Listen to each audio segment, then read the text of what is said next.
जय हिंद दोस्तों। तो ये बिहार पीसीएस के लिए दूसरा प्रैक्टिस सेट है। अगर आपने पहला प्रैक्टिस सेट नहीं देखा है तो चैनल की प्लेलिस्ट में जाके आप पहले जो है पहला प्रैक्टिस सेट देख लीजिएगा। वो बिहार स्पेशल के ऊपर थी और ये जो है ये एंशिएंट हिस्ट्री पे है। ठीक है, तो इसमें जितने भी क्वेश्चंस होंगे वो सभी एंशिएंट हिस्ट्री के होंगे। तो स्टार्ट करते हैं पहले क्वेश्चन से। तो पहला क्वेश्चन है कि किस बुक में डायलॉग है between Nagasena and Menander first. तो नागसेन और मियंडर फर्स्ट के बीच का जो डायलॉग है वो किस किताब का है। तो उसका सही आंसर है मिलिंद पन्हो। तो नागसेन और मियंडर फर्स्ट इन दोनों का जो डायलॉग है वो मिलिंद पन्हो का है। तो देखिए जो मियंडर था वो एक इंडो ग्रीक किंग था, ठीक है, और नागसेन वहीं पे बुद्धिज़्म का फॉलोअर था और बुद्धिज़्म को स्प्रेड कर रहा था। तो जो मियंडर है वो नागसेन से प्रश्न पूछ रहा था और नागसेन उसके प्रश्नों का उत्तर दे रहा था। तो यही किताब है मिलिंद पन्हो की और इसको हम बोलते हैं क्वेश्चंस ऑफ मिलिंद। ठीक है, क्वेश्चंस ऑफ मिलिंद। वहीं जो राजतरंगिनी है, राजतरंगिनी लिखी है कल्हण ने और कल्हण को कहा जाता है कि ये इंडिया का सबसे पुराना हिस्टोरियन है, यानी ओल्डेस्ट हिस्टोरियन है कल्हण। और ये था 12th सेंचुरी के आसपास, 12th सेंचुरी के आसपास का ये बिलोंग करता है और ये रहने वाला था कश्मीर का। ठीक है, तो कल्हण के द्वारा लिखी गई है राजतरंगिनी। नेक्स्ट है हर्ष चरित्र। तो ये लिखा है बाण भट्ट ने। ठीक है, बाण भट्ट के द्वारा लिखा गया है और करीब 7th सेंचुरी के आसपास बाण भट्ट ने लिखा। बाण भट्ट क्या था, तो ये एक पोएट था। और हर्षचरित्र जो है वो संस्कृत में है। ठीक है, ये संस्कृत लिटरेचर है। नेक्स्ट है अर्थशास्त्र। तो अर्थशास्त्र को पता है किसने लिखा है, चाणक्य ने या कौटिल्य। नेक्स्ट क्वेश्चन देखते हैं। तो देखिए बैटल ऑफ 10 किंग्स हुआ था, 10, जिसको हम बोलते हैं 10 राजन युद्ध। तो ये हुआ था और उसमें जो है भारत ट्राइब है वो जीत गई थी। तो ये किस नदी के किनारे 10 राजन युद्ध जो है वो लड़ा गया था। तो इसका सही आंसर है पौरुषणी रिवर। ये लड़ा गया था पौरुषणी रिवर के पास और कई ट्राइब्स थी यहाँ पे। तो पहली तो हो गई भारत ट्राइब, ठीक है, उसके अलावा इनके खिलाफ लड़ रहे थे पुरु, यादू और पख्ता और शिवा। ये कुछ इंपॉर्टेंट है, इसके अलावा और कई ट्राइब्स थी। ठीक है, टोटल मिला के 10 ट्राइब्स थे, यानी 10 किंग्स थे, ट्राइबल किंग्स। इनके आपस में युद्ध हुआ था, इसको हम बोलते हैं 10 राजन युद्ध। और इसका उल्लेख कहाँ मिलता है हमको, तो बैटल ऑफ 10 किंग्स का जो उल्लेख है वो ऋग्वेदा में है। ऋग्वेदा में इसका उल्लेख किया गया है और ये लड़ा गया पौरुषणी रिवर के किनारे। देखिए जो इंदस रिवर है इसका पुराना नाम है सिंधु, सतलज का नाम है सतद्रु। ठीक है, सतद्रु इसका पुराना नाम है। जो व्यास रिवर है उसका नाम है बिपाशा और रावी रिवर जो है उसका नाम है पौरुषणी। तो पौरुषणी जो है ये आज के टाइम की रावी नदी है। नेक्स्ट क्वेश्चन देखते हैं। तो देखिए यहाँ पे 2 स्टेटमेंट दिया गया है। तो पहला स्टेटमेंट कह रहा है कि एनिमल्स बोन के जो है साक्ष्य मिले हैं हरप्पन साइट से और उसमें कैटल के बोन्स हैं, शीप के, गोट के, बुफेलो और पिग के बोन शामिल हैं। दूसरा स्टेटमेंट है कि टेराकोटा के मॉडल्स मिले हैं, यानी मिट्टी के खिलौने मिले हैं और इसके साथ प्लॉव मिला है, यानी हल भी मिला है। कहाँ पे मिला है, तो चोलिस्तान, बनवाली, हरियाणा में। तो ये दोनों स्टेटमेंट बिल्कुल सही हैं। देखिए सही किस लिए है दोनों, क्योंकि हरप्पन सिविलाइजेशन में जो है उस टाइम जो कैटल्स हुआ करती थी, शीप, गोट, बुफेलो, तो इनको जो है डोमेस्टिकेट किया जाता था, पाला जाता था। और कुछ आर्कियोलॉजिस्ट का ये भी कहना है कि वो जो है एनिमल्स की हंटिंग करते थे और उनको एज ए फूड टेक करते थे। तो यहाँ से जो है जो फिश है, मछली के भी बोन्स के हमको अवशेष मिले हैं। तो इसीलिए पहला जो ऑप्शन है वो सही हो जाता है। दूसरा ऑप्शन कह रहा है टेराकोटा मॉडल्स मिले हैं और प्लॉ मिला है। तो बिल्कुल टेराकोटा मॉडल से मिले हैं, प्लॉ भी मिले हैं। और जो दोस्तों ये हरियाणा वाली साइट है बनावली, ये सबसे ओल्डेस्ट साइट है।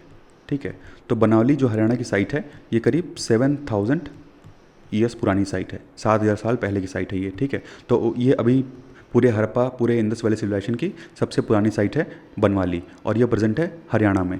तो याद रखिएगा प्लॉ के साक्ष्य जो हैं, यानी जुते हुए खेत और हल के जो साक्ष्य हैं वो बनावली से मिले हैं। इसके अलावा एक जगह और से मिले हैं, कहाँ से, कालीबंगन से। कालीबंगन यानी काली काली चूड़ियाँ, कहाँ से, तो ये है राजस्थान में प्रेजेंट है। ठीक है, तो कालीबंगन से भी हमको जुते हुए खेत और प्लॉ यानी हल के साक्ष्य मिले हैं। नेक्स्ट क्वेश्चन है कि which of the following statement about the Indus valley civilisation is correct. तो देखिए जो मोहनजोदारो था वो मोस्ट वेल नोन साइट है, लेकिन जो पहली साइट है जिसकी डिस्कवरी हुई वो थी हड़प्पा। तो ये स्टेटमेंट जो है बिल्कुल सही है। सेकंड स्टेटमेंट है कि the settlement is divided into 2 sections. तो सेटलमेंट जो है वो 2 सेक्शन में डिवाइडेड था। तो पहला था सिटाडेल और दूसरा था लोअर टाउन। तो ये भी स्टेटमेंट बिल्कुल सही है। तो देखिए थर्ड स्टेटमेंट कह रहा है कि lower town was also sometimes world. ठीक है, तो यहाँ पे ऑल्सो समटाइम्स का यूज़ किया गया, यानी ऐसा हो सकता है, चांसेस हैं कि हो सकता है वो वर्ल्ड हो। तो ये तीसरा स्टेटमेंट भी यहाँ पे सही होगा। तो ये तीनों स्टेटमेंट जो हैं वो सही हैं। तो देखिए मोहनजोदारो जो है वो एक तो बहुत इंपॉर्टेंट साइट है, लेकिन इसके अलावा जो सबसे पहले डिस्कवरी जिसकी हुई थी वो है हड़प्पन साइट। तो दयाराम साहनी ने डिस्कवर किया था हड़प्पा साइट को, तो उसी की वजह से इसका साइट का नाम जो है वो हड़प्पा सिविलाइजेशन पड़ा। इसके अलावा इसको कई नाम से जानते हैं, इंडस वैली सिविलाइजेशन बोलते हैं, इसके अलावा सरस्वती सिंधु सिविलाइजेशन भी बोलते हैं। और जो यहाँ का टाउन था वो 2 पार्ट में डिवाइडेड था, यानी एक तरफ सिटाडेल हुआ करता था और एक तरफ लोअर टाउन हुआ करता था।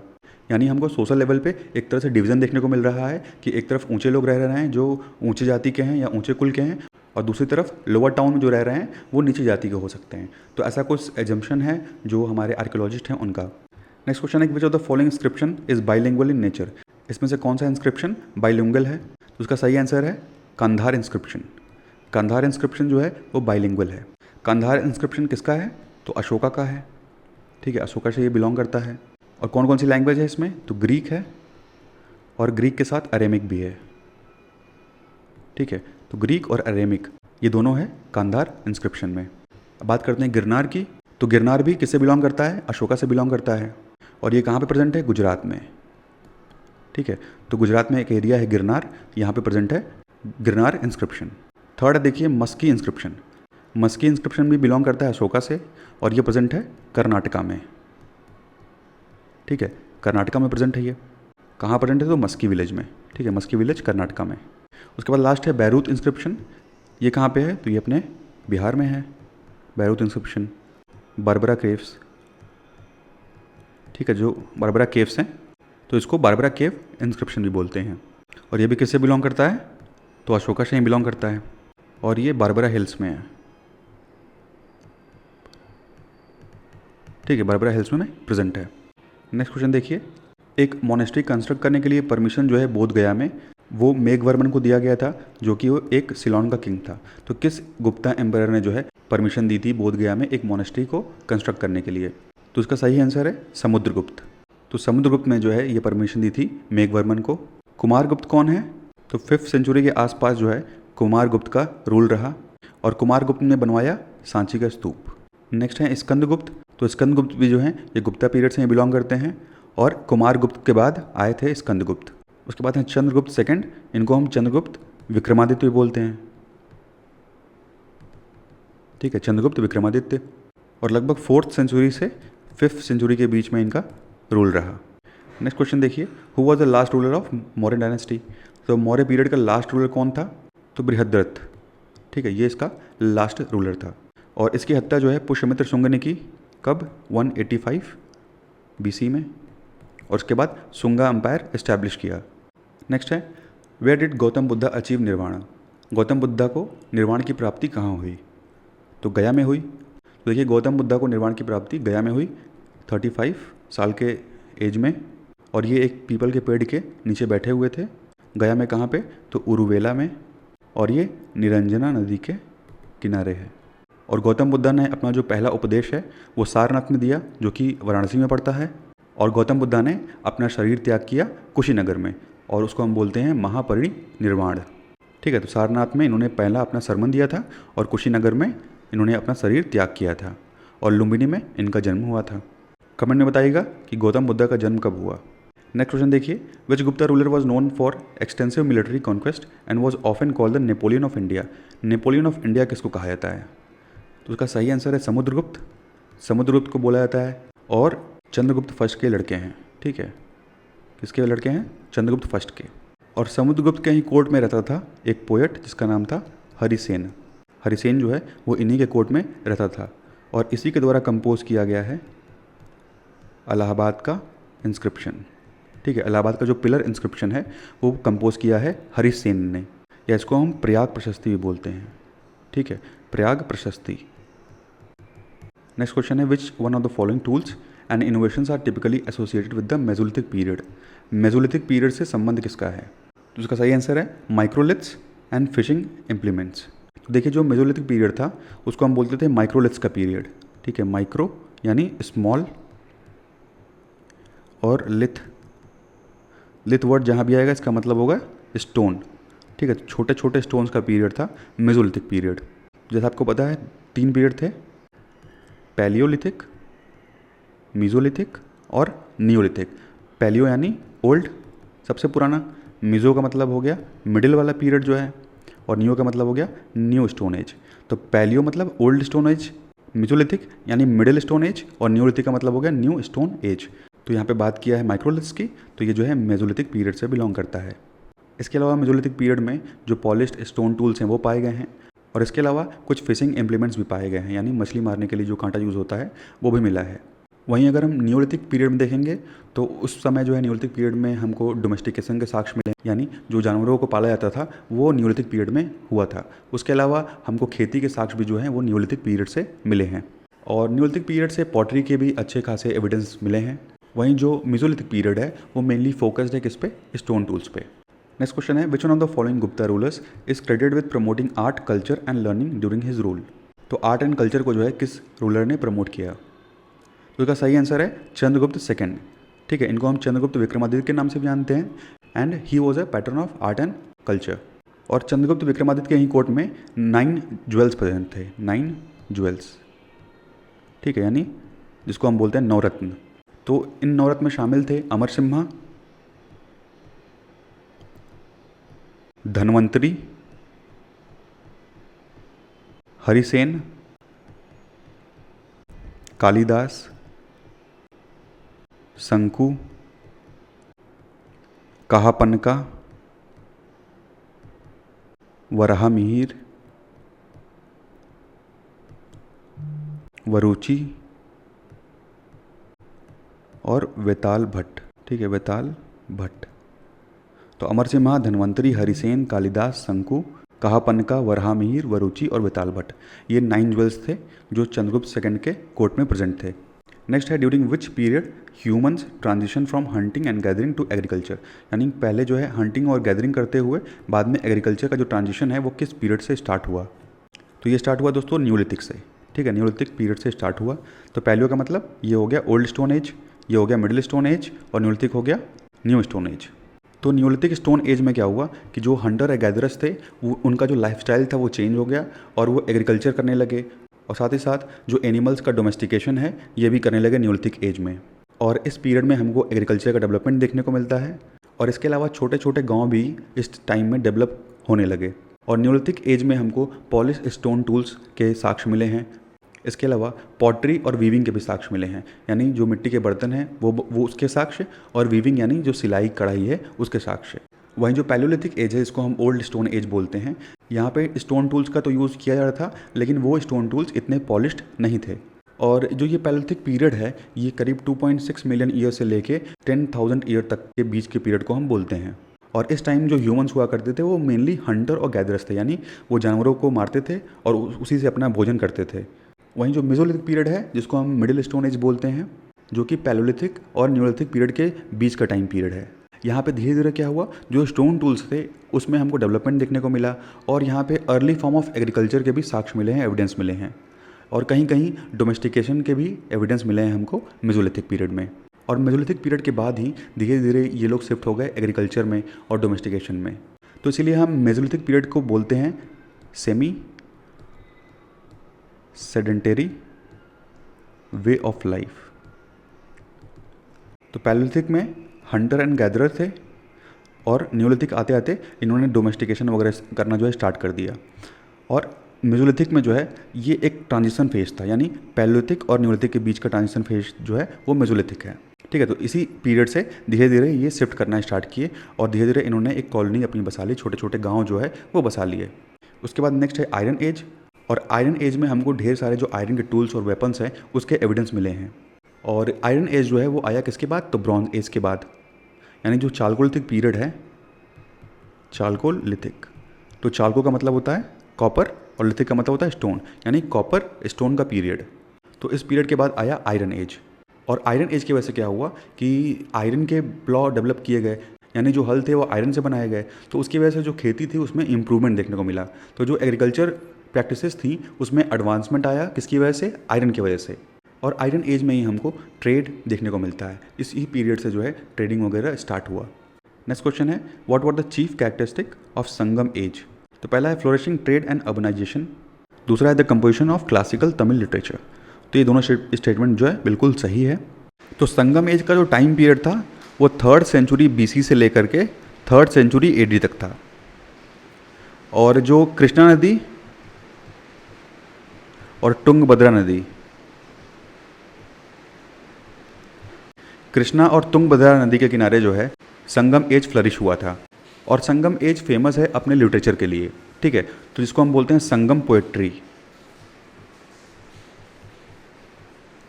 तो संगम पीरियड जो है वो अपने संगम पोएट्री, अपने संगम या तमिल लिटरेचर बोल लीजिए, उसके लिए फेमस है। तो संगम एज जो था ये ट्रेड यहाँ पे फ्लरिश कर रहा था और साथ ही साथ ये अर्बन सिविलाइजेशन था। और यहाँ पे जो तमिल लिटरेचर है उसका कंपोजिशन किया गया और तमिल लिटरेचर जो है वो यहाँ पे फ्लरिश हुआ। नेक्स्ट क्वेश्चन है what was the primary focus of Sangam poetry during the Sangam age. पहला पॉइंट है रिलीजियस एंड मिथोलॉजिकल थीम्स, दूसरा है celebrating love, nature and life diverse experiences. तो जो प्राइमरी फोकस है, क्वेश्चन ध्यान से देखिएगा, प्राइमरी फोकस की बात कर रहा है। संगम पोएट्री जो है उसका प्राइमरी फोकस क्या था? इसका सही आंसर होगा ओनली सेकंड, यानी संगम पोएट्री जो है वो मेनली बेस्ड है लव थीम पे, नेचर के थीम पे और डेली के लाइफ एक्सपीरियंसेस है। जैसे जो उस टाइम के नॉर्मल पीपल हुआ करते थे उन पे जो ये पोएट्री जो है वो बेस्ड थी। इसके अलावा रिलीजियस और मिथोलॉजिकल थीम्स पे भी बेस्ड थी, लेकिन मेन फोकस लव और नेचर पे ही रखा गया था, ठीक है। रिलीजियस और माइथोलॉजी पे उतना फोकस नहीं था इस पोएट्री का। अब बात करते हैं देखिए कुछ संगम लिटरेचर के बारे में। तो संगम लिटरेचर का एक इंपॉर्टेंट बुक है, इसको हम बोलते हैं तोलका पीएम, ठीक है, तोलका पीएम। इसके बाद है इत्तू तोगई, इत्तू तोगई।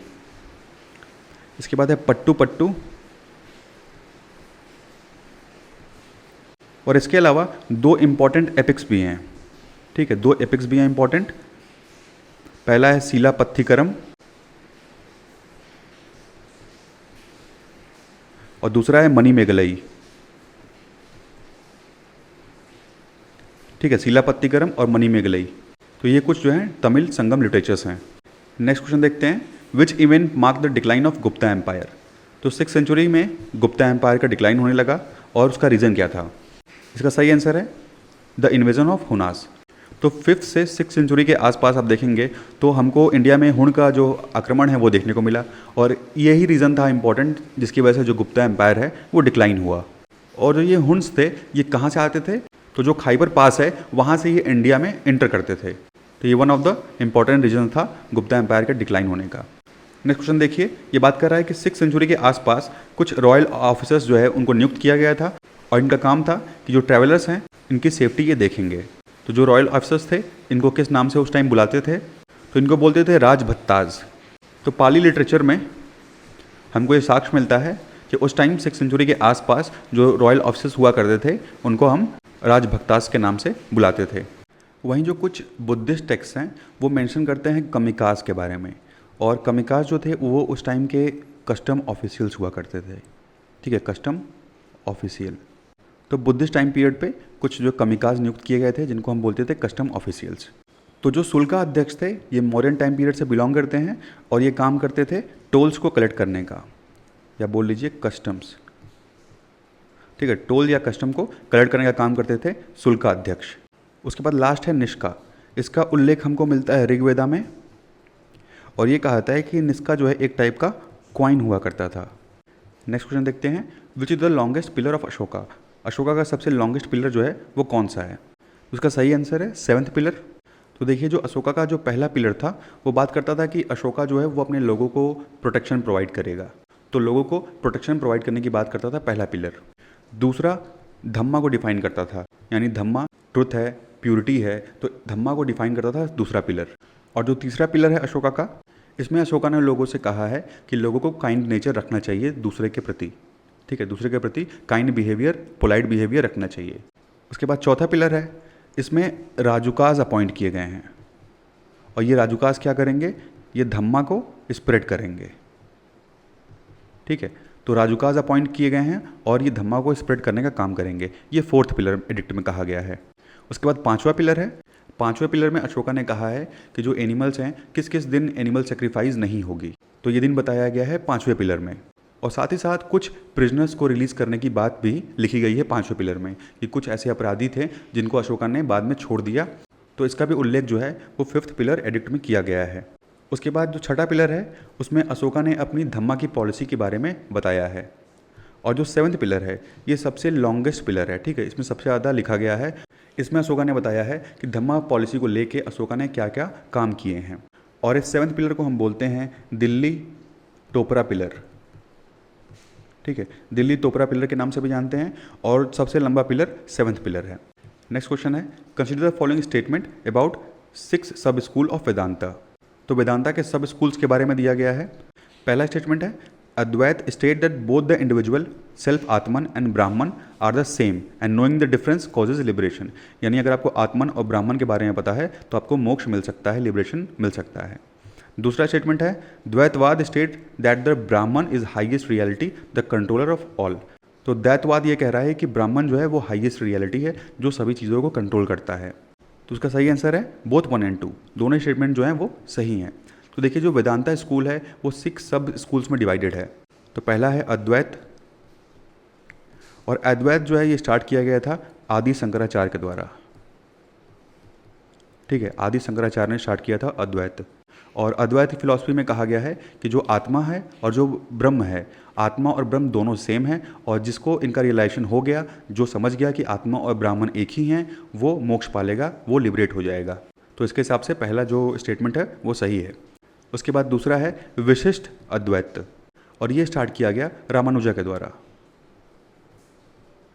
ठीक है, रामानुजाचार्य के द्वारा जो है ये स्टार्ट किया गया।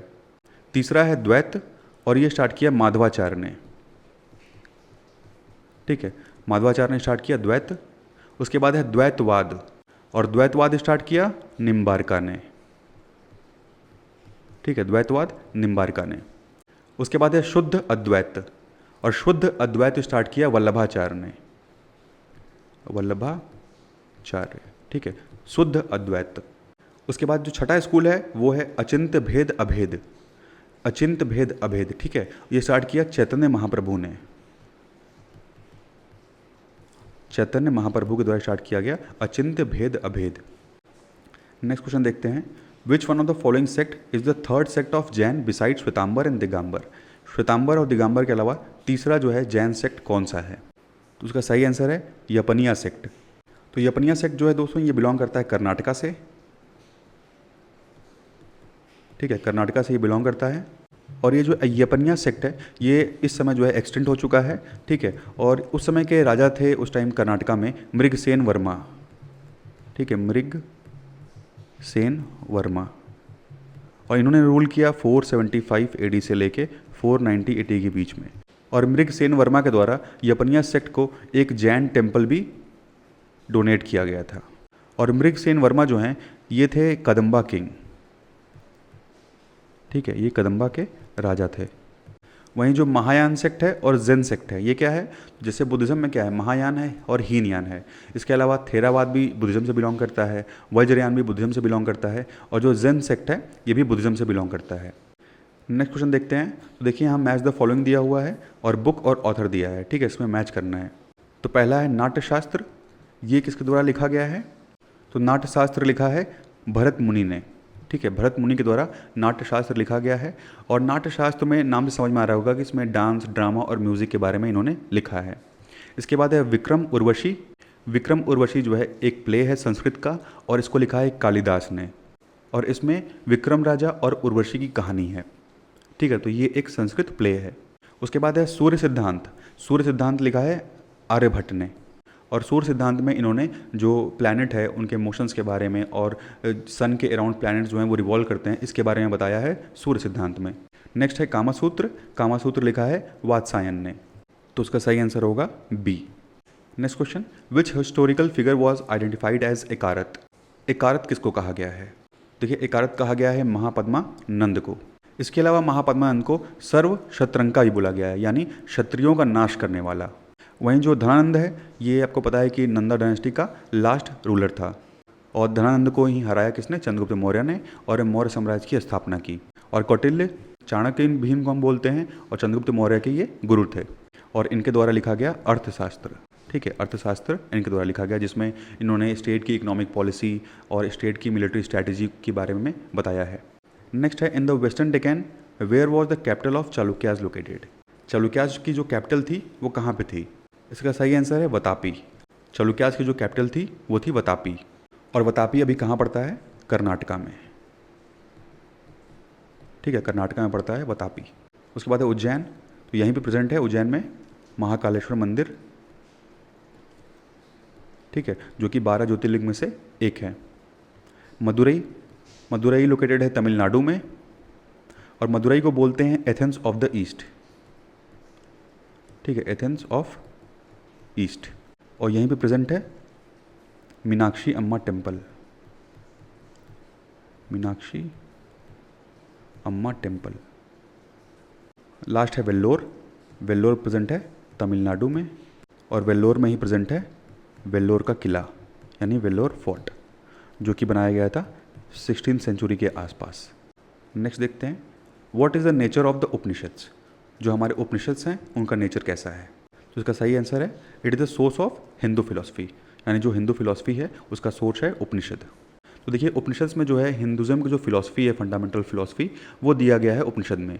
और उपनिषद को हम बोलते हैं वेदांत, यानी जहाँ पे वेदों का अंत होता है वहाँ से शुरू होते हैं उपनिषद। तो उपनिषद को हम बोलते हैं limbs of Veda, limbs of Vedas. और जो कॉन्सेप्ट है ब्राह्मण का या आत्मा का, ये कॉन्सेप्ट उपनिषद से ही आया है।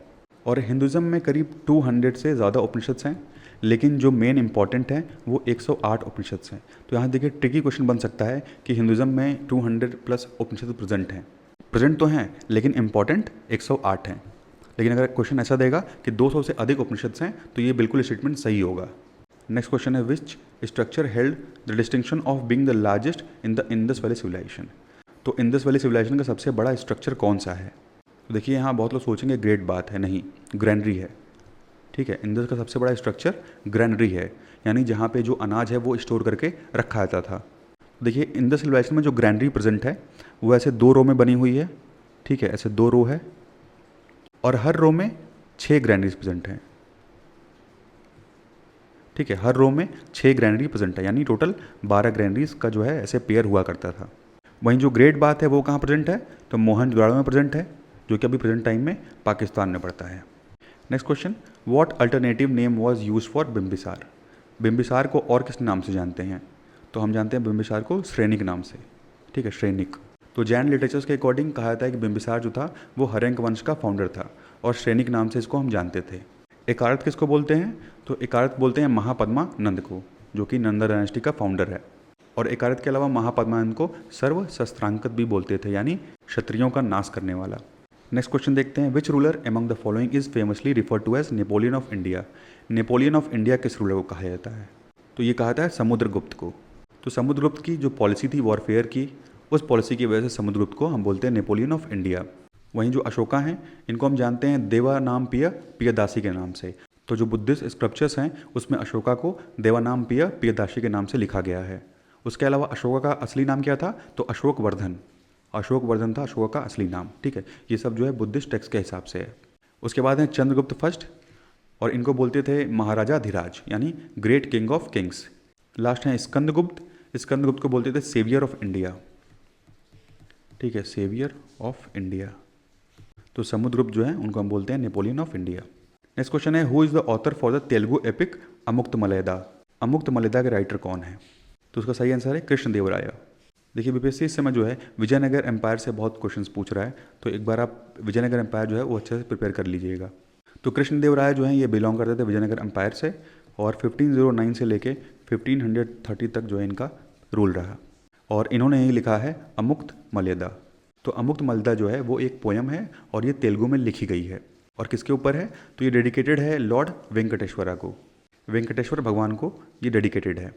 नेक्स्ट क्वेश्चन है, विच inscription provide insight into the village administration of Cholas. यानी जो चोला का जो विलेज एडमिनिस्ट्रेशन था उसके बारे में हमको जानकारी किस इंस्क्रिप्शन से मिलती है? उसका सही आंसर है उत्तर मेमूर। उत्तर मेमूर इंस्क्रिप्शन से हमको ये जानकारी मिलती है। और ये उत्तर मेमूर इंस्क्रिप्शन जो है ये बिलोंग करता है प्रांत का चोला से। ठीक है, प्रांत का चोला पीरियड से ये बिलोंग करता है, लगभग 907 से लेके 955 AD तक इनका रूल रहा था। और उत्तर मेमूर से ही हमको ये जानकारी मिलती है कि चोलास पीरियड में, यानी जब प्रांतिका चोला का रूल था, तो यहाँ पे इलेक्शन हुआ करता था। ठीक है, और इस इलेक्शन की वजह से एक सभा यानी एक कमेटी का गठन होता था, और ये कमेटी में सभी जो मेंबर्स होते थे वो इलेक्टेड मेंबर्स हुआ करते थे। और इस सभा के अंतर्गत ब्राह्मण के साथ साथ सभी सोशल क्लासेस से लोग जो है वो इसमें इलेक्शन में पार्टिसिपेट किया करते थे। तो ये सारी डिटेल्स जो हैं वो उत्तर मेमूर इंस्क्रिप्शन में दी गई हैं। अब अहियोले देखते हैं। अहियोले बिलोंग करता है चालुक्य डायनेस्टी से।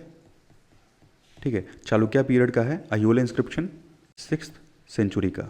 और अहियोले से हमको जानकारी मिलती है चालुक्य एम्पायर के एडमिनिस्ट्रेशन के बारे में। उसके बाद है जूनागढ़ इंस्क्रिप्शन, और इसी को हम बोलते हैं गिरनार। ठीक है, गिरनार इंस्क्रिप्शन के नाम से भी जानते हैं इसको हम। और गिरनार इंस्क्रिप्शन जो है वो ब्राह्मी स्क्रिप्ट और पाली लैंग्वेज में लिखा गया है। और ये कहाँ प्रेजेंट है, तो गिरनार जो है वो गुजरात में प्रेजेंट है। ठीक है, तो जूनागढ़ वाला कहाँ पे है, गुजरात में, याद रखिएगा इसको। और ये जूनागढ़ वाला जो इंस्क्रिप्शन है ये किससे बिलोंग करता है, तो शाका के रूलर थे रुद्रदामन। ठीक है, रुद्रदामन फर्स्ट, इनसे बिलोंग करता है जूनागढ़ का इंस्क्रिप्शन। उसके बाद है नासिक इंस्क्रिप्शन। नासिक इंस्क्रिप्शन को हम तक्षशिला इंस्क्रिप्शंस के नाम से भी जानते हैं, और ये अशोका के टाइम पीरियड का है। नेक्स्ट क्वेश्चन देखिए, which ruler is credited with the construction of renowned वेंकुटा पेरुमल टेम्पल। तो कांचीपुरम का जो वेंकुटा पेरुमल टेम्पल है ये किसके द्वारा बनवाया गया था, तो ये बनवाया था नंदीवर्मन सेकंड ने। तो नंदीवर्मन सेकंड जो हैं ये पल्लवा राजा थे, और करीब 736 से लेकर के 796 AD तक इनका रूल रहा। और वेंकुटा पेरुमल टेम्पल जो है ये द्राविडियन टेम्पल है, यानी जो टेम्पल का स्ट्रक्चर है वो द्राविडियन स्टाइल ऑफ आर्किटेक्चर है। और वैकुंठा पेरुमल टेम्पल का जो सैंक्टम सैंक्टोरम है, यानी जो इसका गर्भगृह है, वो बना हुआ है सैंडस्टोन से, और इसमें भगवान विष्णु की मूर्ति है। नेक्स्ट क्वेश्चन देखिए, where was the inaugural Buddhist council convened, यानी जो पहली बुद्धिस्ट काउंसिल थी वो कहाँ पे हुई थी। तो पहली बुद्धिस्ट काउंसिल हुई थी राजगृह में। ठीक है, राजगृह में हुई थी पहली बुद्धिस्ट काउंसिल, और ये जो है सतपर्णी केव है राजगृह में, वहाँ पे हुआ था 483 BC में।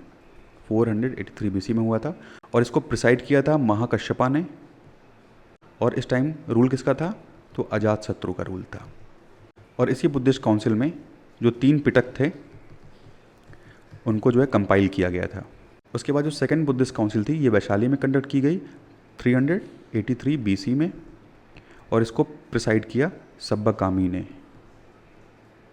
और किसके टाइम पे हुई, तो काला अशोक। ठीक है, काला अशोक के टाइम पे हुई। उसके बाद जो तीसरी बुद्धिस्ट काउंसिल थी वो ही पाटलिपुत्र में 250 BC में, और इसको प्रिसाइड किया था मोगलीपुत्र तिस ने, और ये हुआ था अशोका के टाइम पे। उसके बाद जो चौथी बुद्धिस्ट काउंसिल है ये हुई 1st सेंचुरी में। ठीक है, कश्मीर में हुआ ये, और उस टाइम जो किंग थे वो थे कनिष्क, और इसको प्रिसाइड किया वसुमित्र और अश्वघोष ने। ठीक है, वसुमित्र और अश्वघोष, तो वसुमित्र और अश्वघोष के द्वारा जो है इसको प्रिसाइड किया गया। और इसी मीटिंग के बाद जो बुद्धिज्म था वो हीनयान और महायान में डिवाइड हो गया। ठीक है, 4th बुद्धिस्ट काउंसिल के बाद ही हीनयान और महायान में डिवीजन हो गया बुद्धिज्म में। नेक्स्ट क्वेश्चन देखते हैं, by whom was the Samkhya school of philosophy established. Samkhya school की जो फिलोसफी है वो किसने इस्टेब्लिश की थी, तो उसका सही आंसर है कपिल ऋषि ने। ठीक है, कपिल ऋषि के द्वारा जो है सांख्य स्कूल फिलोसफी इस्टेब्लिश की गई थी, और ये इस्टेब्लिश किया गया 6th सेंचुरी से 7th सेंचुरी के बीच में। देखिए, सांख्य स्कूल फिलोसफी के अलावा भी कुछ और फिलोसफीज़ हैं, जैसे न्याय है, और न्याय फिलोसफी इस्टेब्लिश किया था गौतम ऋषि ने। उसके बाद है वैशेषिका, और इसको इस्टेब्लिश किया था सेज कन्नड़ा ने। उसके बाद है योग, और ये किया था पतंजलि ने। उसके बाद है मीमांसा, और ये किया था जामनी ने। उसके बाद लास्ट है वेदांत, और वेदांत फिलॉसफी दिया गया था व्यास ऋषि के द्वारा। ठीक है, व्यास ऋषि के द्वारा दिया गया था वेदांत फिलॉसफी।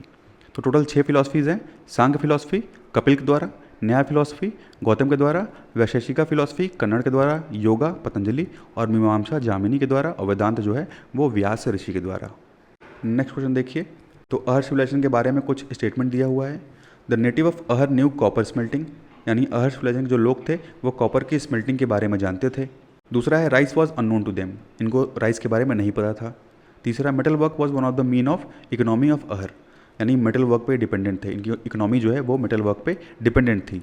चौथा है black red colour pottery have been found here on white geometrical shapes are drawn generally, तो इस टाइप की जो पॉटरी है वो यहाँ पाई गई है।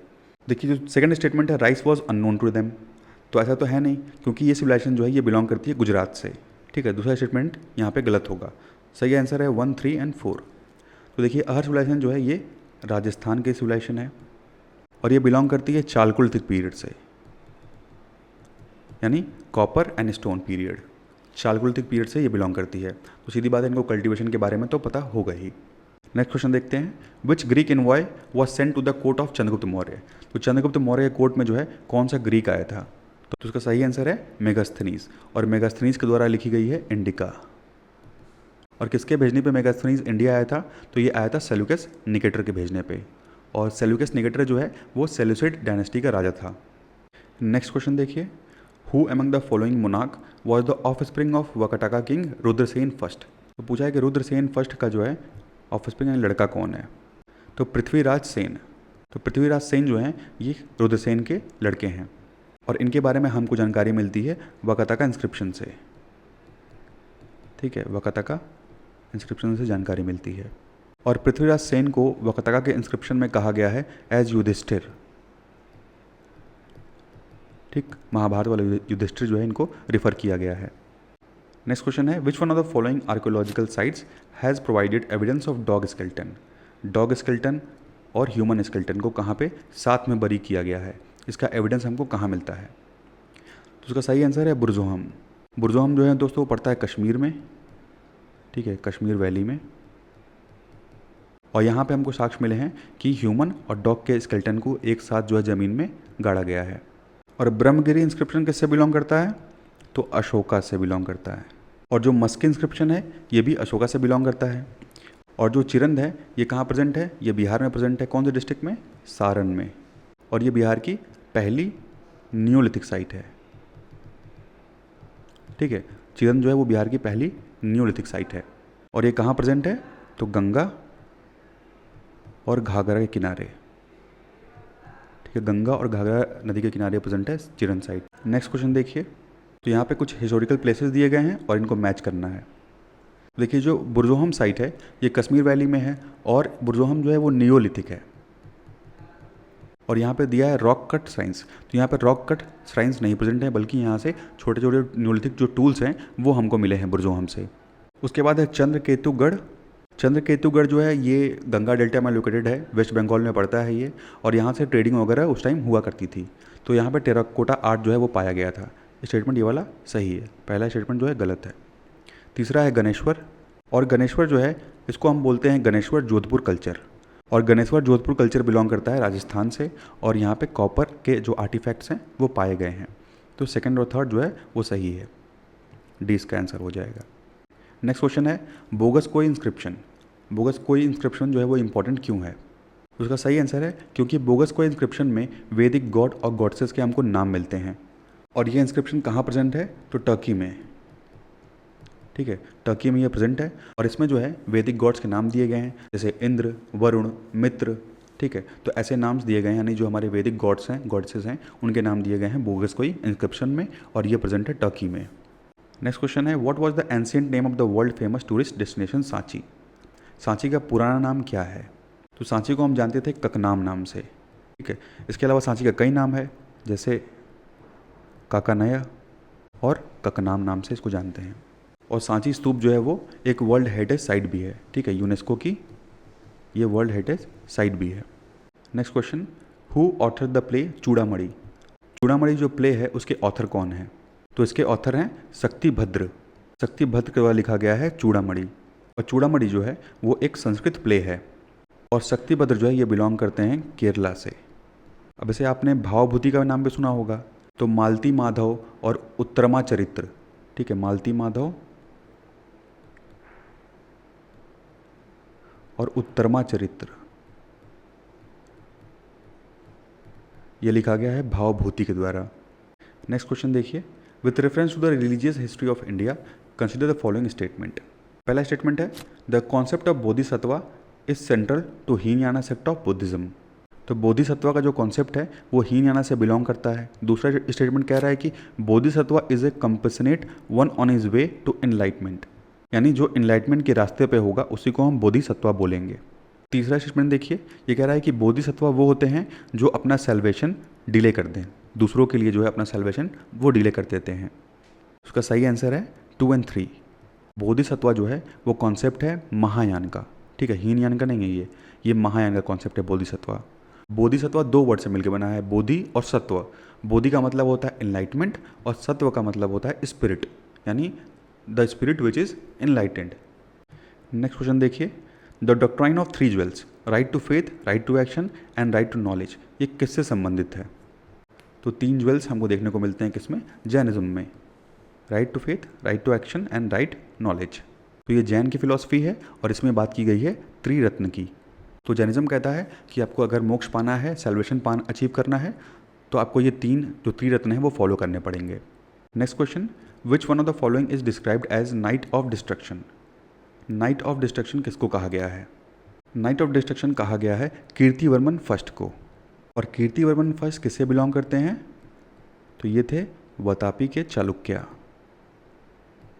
ठीक है, he was a Chalukya ruler of Vatapi kingdom. और पुलकेशिन फर्स्ट और सेकंड भी जो हैं ये भी चालुक्य किंगडम के हैं। वहीं जो राजा रवि वर्मा हैं ये बिलोंग करते हैं किससे? ट्रावनकोर से, ठीक है, कहाँ पड़ता है? तो केरला में। नेक्स्ट देखिए question, in the context of religious practices in India, Sthanakvasi, Sthanakvasi किस रिलीजन से संबंध रखता है? तो स्थानकवासी जो है वो बिलोंग करता है जैनिज्म से। तो जो जैनिज्म में श्वेतांबर ब्रांच है उससे बिलोंग करते हैं स्थानकवासी, और ये ओरिजिनेट हुए थे लगभग 1653 AD के आसपास। और जो स्थानकवासी हैं ये ओरिजिनेट हुए थे लोनका सेक्ट से। तो लोनका एक सेक्ट ऐसा हुआ करता था जो ये मानते थे कि मूर्ति पूजा करने से हमको कभी भी निर्वाण की प्राप्ति नहीं होगी, तो उसी से निकले थे स्थानकवासी, और इनका भी मानना यही था, ठीक है, मूर्ति पूजा में बिलीव नहीं करते थे। नेक्स्ट क्वेश्चन, पहला स्टेटमेंट है कि the devotees worshipping God Vishnu is called Narayan, the devotees worshipping God Shiva is called Alwar. तो दोनों स्टेटमेंट यहाँ पे सही है। जो भगवान विष्णु की पूजा करते हैं उनको नारायणा बोलते हैं, और जो भगवान शिव की पूजा करते हैं उनको बोलते हैं अलवर। नेक्स्ट क्वेश्चन देखिए, what were the 6 ancient metropolia of India during the Buddha time? तो बुद्धा टाइम पीरियड पे जो है 6 इंपॉर्टेंट शहर कौन से हुआ करते थे? तो उसका सही आंसर है सी, चंपा, राजगृह, बनारस, साकेत, कौशाम्बी और श्रावस्ती। और इन सभी का मेंशन हमको किस में मिलता है? तो महापरिनिर्वाण सूत्र में, महापरिनिर्वाण सूत्र, और इसमें हमको उल्लेख मिलता है इन सभी जनपद का। नेक्स्ट क्वेश्चन है, how many Mahajanapadas are mention in Panini Ashtadhyayi? Panini के अष्टाध्यायी में जो है कितने जनपद मेंशन किए गए हैं? टोटल मेंशन किया गया है 22 जनपद, ठीक है, 22 महाजनपद इनके द्वारा मेंशन किए गए हैं। वहीं जो बुद्धिस्ट टेक्स्ट है अंगुत्तर निकाय, उसमें 16 महाजनपद के बारे में पता चलता है। उसके अलावा जैन लिटरेचर है भगवती सूत्र, ठीक है, नाम याद रखिएगा। बुद्धिस्ट लिटरेचर है अंगुत्तर निकाय और जैन का लिटरेचर है भगवती सूत्र। इन दोनों में 16-16 महाजनपद का उल्लेख मिलता है। वहीं जो पाणिनि की अष्टाध्यायी है उसमें 22 जनपद के बारे में बताया गया है। तो बाकी 16 जनपद आपको पता ही होंगे, मगध, अंग, काशी, कोशला, अवंती, वत्स, गंधार, कंबोज, छेदी, वज्जी, मल्ल, कुरु, पांचाल, मत्स्य, सूरसेन और अस्माका। तो ये 16 महाजनपद थे। नेक्स्ट क्वेश्चन, प्रोविंसेस और कैपिटल दिया है, इसको मैच करना है। उत्तरपथ तक्षशिला किसकी कैपिटल थी? अवंती रथ की कैपिटल थी उज्जैनी, कलिंग की कैपिटल थी तोशली, और दक्षिण पथ की कैपिटल थी सुवर्णगिरी, और परचय पथ की कैपिटल थी पाटलिपुत्र। तो इसीलिए जो है ये ऑल ऑफ द अबव होगा, यानी सभी जो हैं वो सही मैच हैं। नेक्स्ट क्वेश्चन देखिए, according to Jain philosophy the world is created and maintain by whom? Jain की फिलोसफी के अकॉर्डिंग वर्ल्ड किसके द्वारा क्रिएट किया गया है और किसके द्वारा मेंटेन किया जा रहा है? उसका सही आंसर है यूनिवर्सल ट्रुथ के द्वारा। जैन की फिलोसफी को डिटेल में समझना है तो मैंने एक वीडियो बनाई है जैन की फिलोसफी के ऊपर, आप उसको एक बार ज़रूर देख लीजिए, बहुत डिटेल में मैंने उसमें जैन की फिलोसफी कवर की है। नेक्स्ट क्वेश्चन है, the central point in Ashoka's dhammas? Ashoka के धम्म का जो है सेंट्रल पॉइंट क्या था? Loyalty to the peace, peace and non violence, respect to toleration. तो सेंट्रल पॉइंट जो है ये तीनों था अशोका के धम्मा का। इसका सही आंसर होगा ऑल ऑफ द अबव। तो दोस्तों ये कुछ इंपॉर्टेंट क्वेश्चन थे एंशिएंट हिस्ट्री के।